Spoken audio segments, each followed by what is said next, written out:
안녕하세요. 여러분의 아는 의사 신승환입니다. 반갑습니다. 저희도 나름의 방법이 있어요. 입을 반 정도만 벌리고 턱을 그 제목을 딱 보시고 이게 뭔가 하셨을 거예요. 그죠? 근돌기. 예, 이게 이제 우리말로 한글로 풀어서 이제 이름을 정한 거예요. 예전에 이제 저희가 대학을 다니고 해부학이라는 걸 배우거든요. 치과 의사들은 특히나 이 머리 쪽 구강 구조 그 근처를 다 치료하는 치과니까 그 부분에 대해서 이제 해부학을 조금 더 자세하게 배우고요. 물론 다른 부분 전신에 대한 해부학도 학생 때 배우는데요.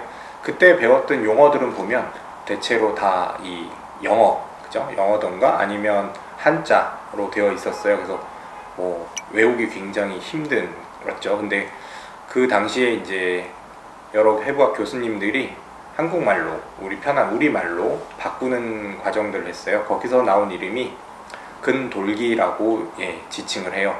영어로는 이제 코로노이드 프로세스라고 하는데 그 코로노이드라는 말 자체가 대체로 이게 라틴어에서 온 말들이거든요. 그런 근육을 뜻하는 것이고 프로세스는 이제 튀어나온 부분이겠죠. 우리말로 바꾸다 보니까 근돌기 이런 이름이 되었어요. 그럼 제가 이제 왜 이렇게 어렵게 이런 뭐 근돌기 우리가 그런 것까지 알아야 돼? 이렇게 생각하실 수 있는데 그 부분에 대해서 이제 여러분이 치료받거나 아니면 치료를 안 받고 평상시에 양치질을 하는데도 문제가 생길 수 있는 부분이라서 한번 말씀을 드리려고 해요. 이 근돌기라는 부분은 이 턱에서 보면 아래 턱은 이 전체로 하나의 뼈로 독립된 뼈로 이루어져 있는데요. 이렇게 제가 모양을 만들었죠. 좌우 이렇게 돼 있어요. 근데 이 부분에서 위쪽 부분에 이제 턱 관절을 이루는 부분이 있는데 이 관절을 이루는 뼈가 한 가지가 아니고요. 두 갈래로 나갑니다. 왜냐하면 관절을 이루는 부분은 우리 팔꿈치처럼 이렇게 움직이려고 하겠죠. 움직이는 고정점을 해주고요. 그 움직임을 발휘할 수 있는 근육이 붙는 곳이 바로 이 근돌기예요. 그래서 이제 제가 여러분들께 이런 모형을 갖고 왔는데 실제로 잘 안 보일 수도 있겠지만 요 사이에 보시면 여기 부분이 턱 관절 부분이고요. 요 안에 깊숙한 부분에 이제 입을 딱 해보세요. 딱 벌리면 약간 요 뾰족한 부분이 있어요. 요 부분에 이제 머리에서 오는 그 근육과 이 부분이 연결돼서 실제 이제 턱의 움직임을 줄 수 있게 되는 부분이죠. 다들 한번 이 손가락을 손을 일단 깨끗이 씻은 다음에 안에다가 어금니 안쪽에다 한번 집어넣어 보세요. 저처럼 이렇게 충분히 잘 들어가시는 분들도 있고요.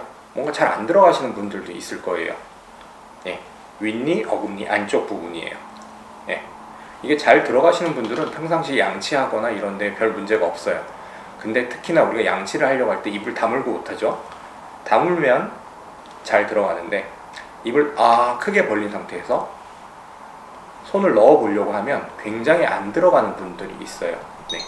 이 근돌기라고 하는 부분이 뼈기 때문에 입을 크게 벌리면 구조상 아까 제가 보여드린 것처럼 입을 크게 벌리면 이 뼈 부분이 앞으로 밀려 나오거든요. 입을 크게 벌리면서 그렇게 해서 입을 크게 벌렸을 때 그 사이 공간이 굉장히 좁아지는 거예요. 그래서 좁아지니까 이제 양치를 할 때 우리가 가만히 있는 게 아니죠. 앞뒤로 막 위아래로 이렇게 닦게 되겠죠.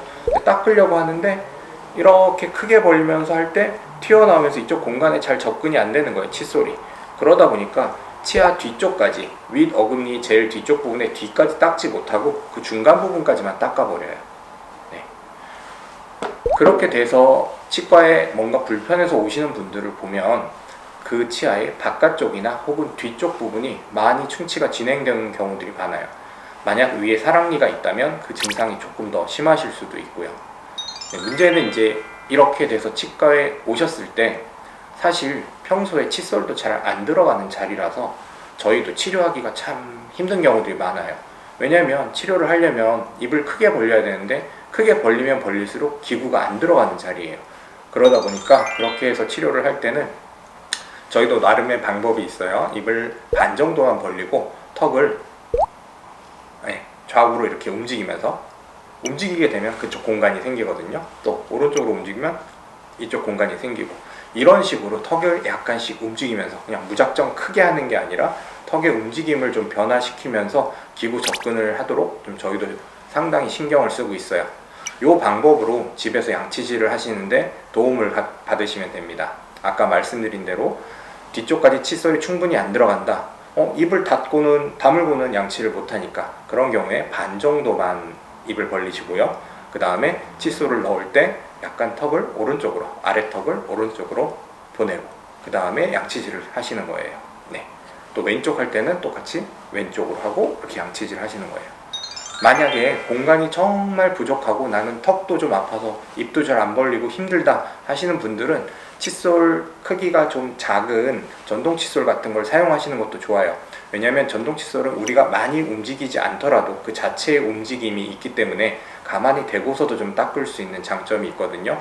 그래서 특히 내가 오늘 들은 내용을 가지고 한번 해봤더니 정말 칫솔이 잘 안 들어가는 것 같고 그렇다, 위턱 어금니 뒤쪽 부분에 뭔가 기구가 칫솔이 닿지 않는 느낌이 든다 하시면 전동 칫솔을 사용해 보시는 것도 도움이 많이 되실 수 있습니다.